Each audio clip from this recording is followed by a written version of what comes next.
you learned in that first session? Something that made you think, or something that's convincing you that lunch may be the best part of today? Yes, ma'am. So one thing that I really liked and the key takeaway for me was that you yourself, where you were and where you want to be. It's not relative to others, but pat yourself on the back that where I was, where I am today, and for myself, where I want to be. So the two words like I used, and hopefully they'll reinvigorate you, are the words compete and the words complete. The difference between compete and complete is one letter, L. And that L could stand for quite a loss if all you do is compete and never complete something. You have to complete a few things. Okay, someone else. Something you learned. I've heard about the opportunity club, but today it kind of made a lot of sense. Okay. Yeah. Okay. Yeah, you've heard that before, so all right. Is there any other table besides this table that would like to speak? I think it's this statement you made that you can fail at something, that you can never fail as someone.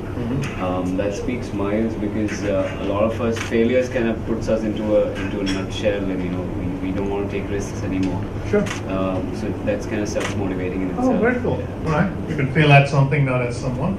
Failure is an event. The rickshaw man's observation, smile on your face. First thing you sell is your self, Yeah. your face. Well, you don't sell yourself, that's illegal.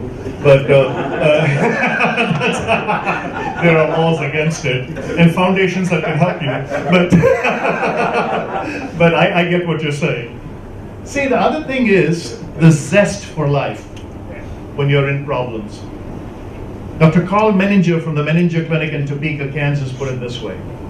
He said, when you feel the weight of the world coming on you and a nervous breakdown about to happen, find someone with a bigger problem than you and get involved in solving theirs, and yours will go away. Yes. So as we were finishing that auto ride, I got back in the auto and I said, okay, from here just you have to go straight down, follow the subway. For me it's all landmarks, I don't know any part of the city.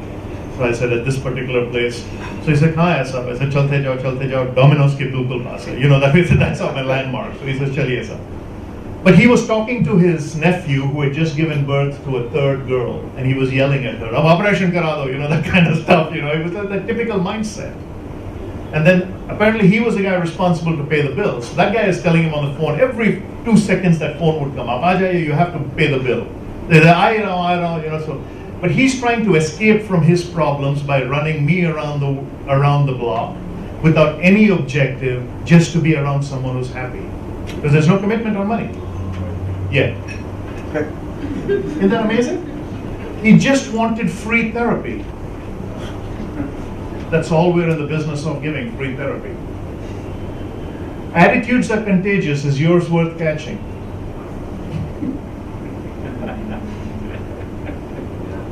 So as we were thinking, now I'm thinking to myself, I said, not only am I going to pay this guy more than he would have made that morning, God has given me provision, but I want to reward him for this extra predicament he is in, but I cannot batter his dignity, because at least he's driving an auto rickshaw. This man won't take charity.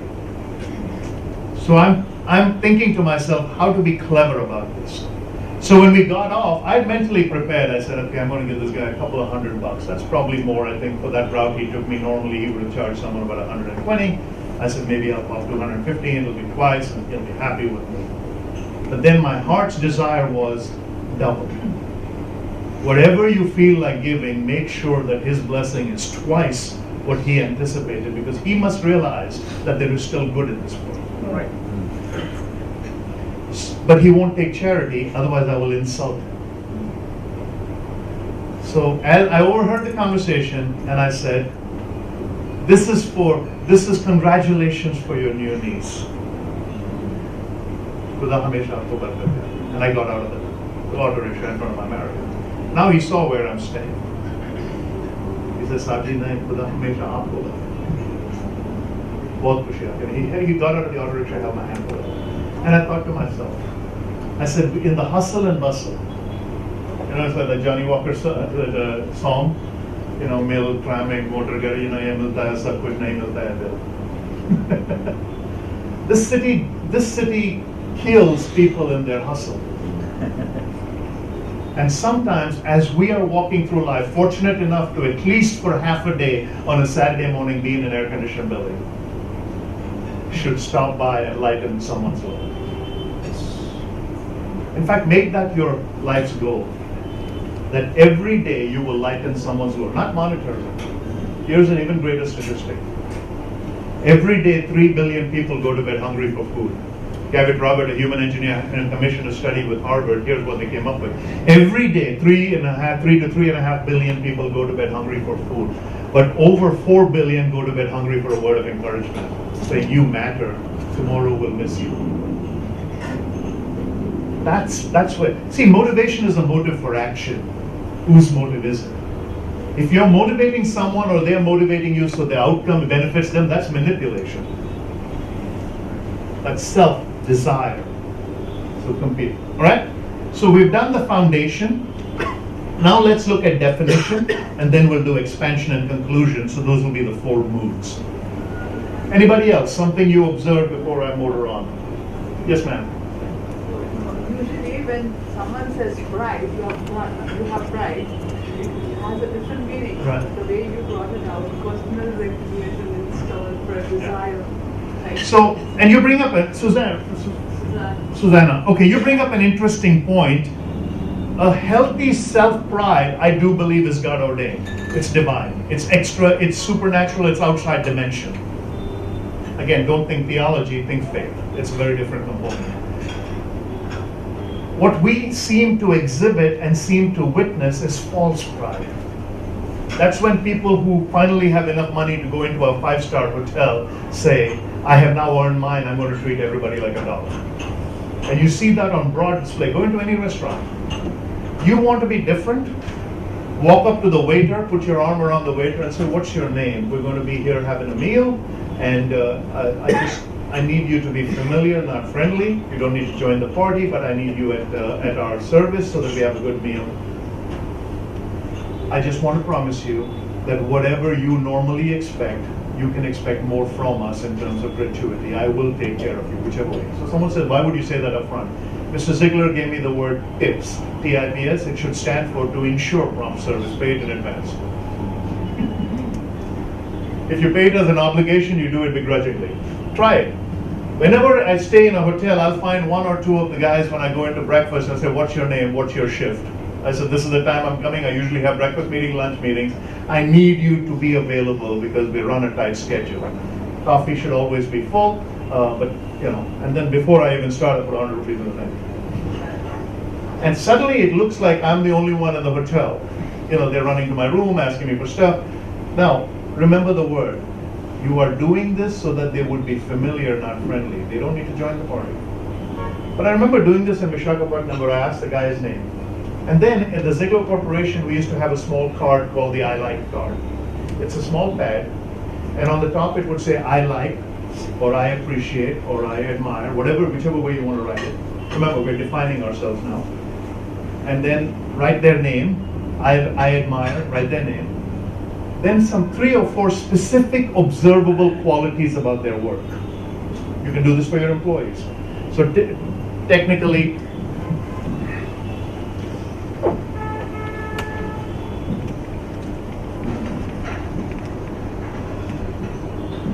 so you would say, let's say I like, and let's say the waiter's name was Santosh or whatever it was, and then key qualifier is because, attention to detail, prompt, courteous, took the order, whatever it is. And then at the bottom, it's simply the card is pre-printed. It says you are a winner, and then you have a place to just put your name and date. Here's the principle. If life is a bank, and the only currency of exchange is vision, how many people are afraid that their check will be returned saying lack of sufficient funds? No inputs to dream. This guy's a waiter. Everybody's saying, hey, suno yahan aao, yelling at him. He's just like an inanimate object supposed to fulfill your heart's desires. But some mother gave that guy a name. In How to Win Friends and Influence People, Dale Carnegie said, the person, the most important sound in the world is their name. The first question I ask, what's your name? And maybe for the first time in that establishment, he remembers that his mother gave him a name. So at the end of the meal, sometimes I would write these, or when I leave the hotel at the end of a trip, if someone has been with me 3 or 4 times, I write one of these notes to them. Thank you, Krish Dhanam, put the date, go on. In the Hyderabad courtyard by Marriott, the moment they see my name on the reservation, all 3 of them are waiting when I arrive. That's because you make them feel more important encouragement. Now, when I did that in Vizag one time with my father, was like, why are you putting your hands around him? Who knows where he came from? My father was very caste oriented. And I don't believe in class, caste, or cash. All 3, I believe in compliments. I play the compliment tennis game, and I'll explain why in the definition we are weak at that as well. I wrote this guy a small highlight note. He ran behind us to the parking lot, big tears in his eyes. He said, sir, I've been a waiter for 16 years. That is the first time someone thanked me. Human being, part of the human race. How many of you saw a movie recently called The Least of These? Some of you may have seen it, yeah. That's the premise, what you've done to the least of these. That was Mother Teresa's catchphrase. That's why she was able to pick up the dying and the destitute. What you've done to the least of these. I mean, there is something, a substrata of humanity that deserves our pride. Now, let's talk about compliment tennis. And women are fail more notoriously at this than men. Men don't give compliments. Well, let me rephrase that. There's nothing to compliment men about. One lady came up to me and said, I don't understand men. I said, you're thinking too hard. There's nothing to get there. What you see is what you got. You got a caveman, we just put him in a suit. Nothing changed.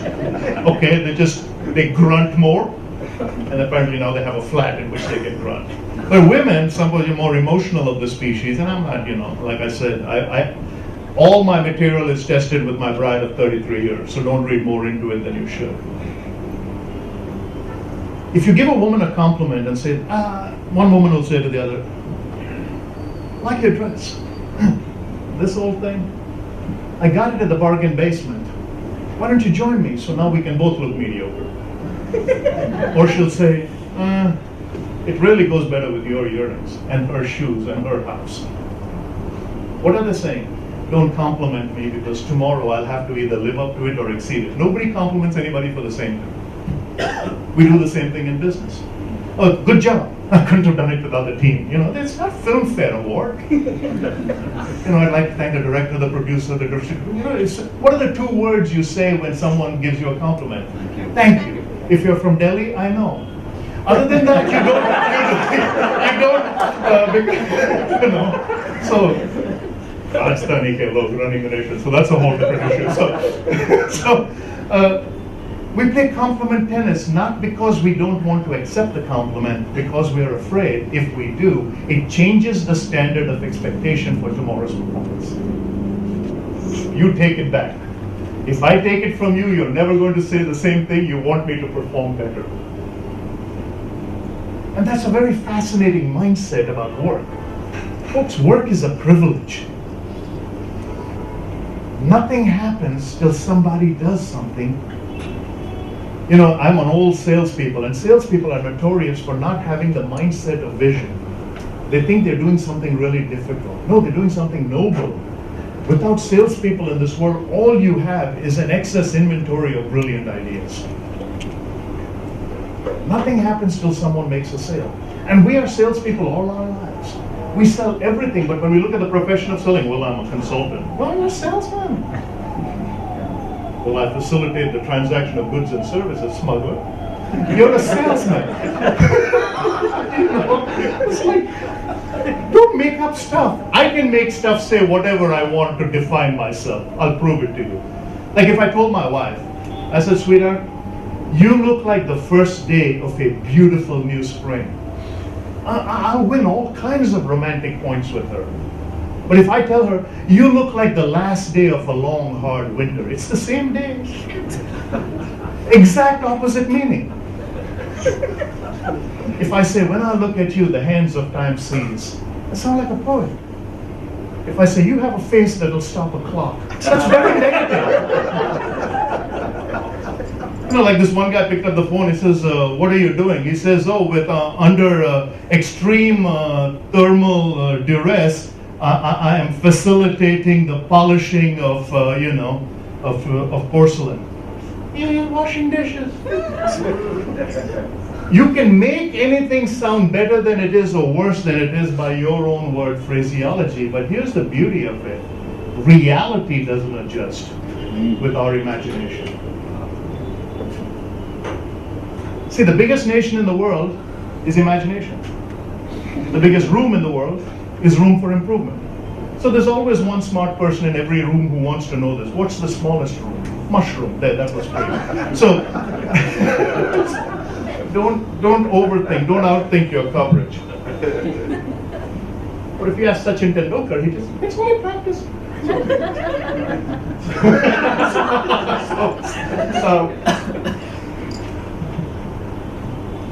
The 4 blocks of time, here's how you have to start defining yourself. Every day in business, in work, in life, there is someone above us that requires our time. So let's say my boss, his name is Victor Abraham, he's a colleague, he's a partner, but he's the chairman of the SkyPass group of companies. He was the one who produced the movie, The Least of These. For those of you who saw the movie, there was one bad character in there who smoked a cigar. He's the big boss. I want to let you know, that was me. So you just need to know that. I had a bucket list item that I wanted to act in a movie, and I didn't have the talent to even go for an audition. So I did the next best thing. I found a script, found a producer, and because the producer is my best friend. In fact, I was in Hyderabad and someone said, sir, I auditioned for your movie, I didn't get in. I said, find a producer. Because I said, when I brought the thing, Victor said, bro, is there any role you want to play in this movie? I know it's one of your desires to be in a movie that's on the big screen. I said, I want to play the bad guy. It's the exact opposite of who I am.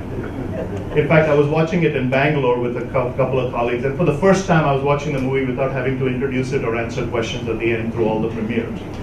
And so a couple of people came up to me and said, Mr. Dhanam, wasn't that you? So one kid came, Daddy, that's the bad uncle. So I thought it was interesting. But superior time, some part of my day is allocated to my boss, Victor. He travels most of the time, our schedules, we alternate, he comes to India, then I come to India. But every week I give him maybe about 15 to 20 minutes of my time is allocated to him mentally. He doesn't take it at all. But one day he'll just walk into my office on a Friday and he says, dude, I know we haven't had a chance to catch up. We're never on the same place together. I'm running some errands today, why don't you come with me? Which means, let's go to the hotel, that's part of our property, let's go to the bank, that's part of our property. And our meeting with him is just in the car. But he takes me away from the office for 4 hours. But because I've allocated blocks of time during the course of the week to him, that's an allocated time. So what I'm saying is that make sure your blocks of time are designed for tasks. The organizational time is the actual time that you're designed to work, non-negotiable. Co-worker time. How many of you have co-workers who interrupt you? Don't point at them if they're in the room. But it's like, we had a lady in our office who would send me an email and then run to my office to see if I got it. And I know you're laughing, some of you do that too. I just sent you an email. It's email, not she-mail. I don't need you to tell me you sent me an email. And then I quickly realized why she was doing that. It was for other reasons. So I have a policy. If somebody comes into my office uninvited, in fact, when we built my office, we built it in such a way, and John was in my office, my desk doesn't face anything. You have to peer into my room to see if I'm there. It's designed in such a way that the only thing you see are the 2 big chairs, nice paintings, but my desk and all is here where I do my writing, next to the window. So nobody can see me if they walk by. They always think I'm never there. And my door's always wide open. Because nobody wants to take that additional effort. People who have nothing to do usually want to do it with someone else. So this lady would come into my office and just stand there. I'm on the phone. You got a minute? No, I'll be a while. No, I got all week. Just standing there, nothing to do. So I don't wait for people to leave. I get up and I say, hey, walk with me. Tell me what's going on. and then I walk to someone else in the building I know who has her same personality, and I hand her off, and I come back. That way they can waste their time. See, I was hired to make money. There's nothing wrong with that. People who say, I don't do this for money, will lie about other things too. Money is not everything, but it ranks reasonably close to oxygen. When you need it, there is no substitute. Money bought me a house. Actually, it bought me two. With once deeded to me, I'll have four. But it never bought me a home with laughter. Laughter takes preparation. Money bought me a good bed, huge one, never a good night's sleep. That takes imagination. Money bought me a good time, never peace of mind. I know some of you said you want to travel.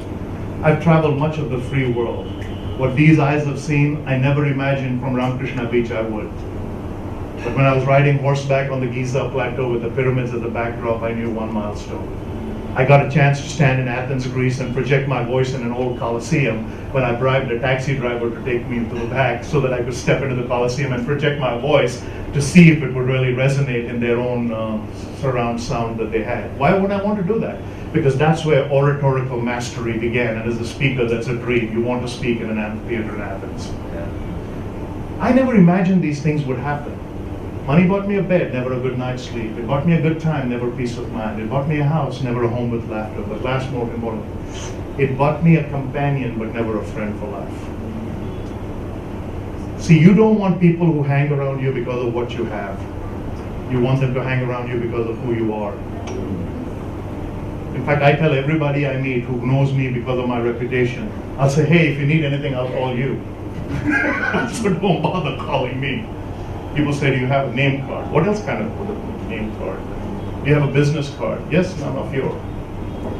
No, I'm kidding. But if they ask me for a business card, I said, I don't carry business cards. They say, why? I said, it'll become the biggest line item in my budget. They say, well, how do people contact you? I said, online. If you really want to connect with me, you just go and type Krish Dhanam online and you'll find me. What they're saying is, I want to go through the ritual of exchanging a card. Now hear me carefully, I'll take your card, I won't give you one. What I do is I take your card, they go back to my office, Shelley will put them into a database, and then we will send you my electronic card. But if I carry business cards and you carry business cards that you meet, where do they go? They're two sets. One is with a rubber band at the bottom, which is like, I don't want to throw it away, he must have spent money on it. And the other is the one you call and suddenly you realize they gave you a wrong number. So these are all signs that people don't want to have anything to do with you. So personal time. So time is fleeting. Sybil Stanton wrote a book called The 25-Hour Woman. In that she said discipline is not on your back needling you with imperatives, negative. Discipline is not on your back needling you with imperatives. It's at your side encouraging you with incentives. See, we have to become disciplined in our desire to redefine ourselves. Business, personal, success. So, by allocating a block of time to each of the above areas in every working day, you will be more prudent in managing your time. So how did I get these principles? When I first started in sales, I was struggling managing my time. I didn't know how much time I had to allocate to actually sell, how much time I had to allocate to prospect, how would I categorize the priority of the things I was selling. If it was a speaker services, that was a $5,000 item, which will actually make more of my budget, but takes a longer sales cycle. For the next seminar seats, which will take a little less time, but will also, to selling a book and a tape, which will take no time, but you need to do more of. So I had to break it down into percentages. I said, okay, 20% of my revenue in my business will come from this, and I consult with a lot of companies who have different categories. But the blocks of time simply came from this illustration. I was given a tape set. Yes, I've been motivated since there were tapes. Okay, I may be old. Some of you are wondering how old I am. I just celebrated the 37th anniversary of my 20th birthday. So, for the mathematically challenged, I'm 57.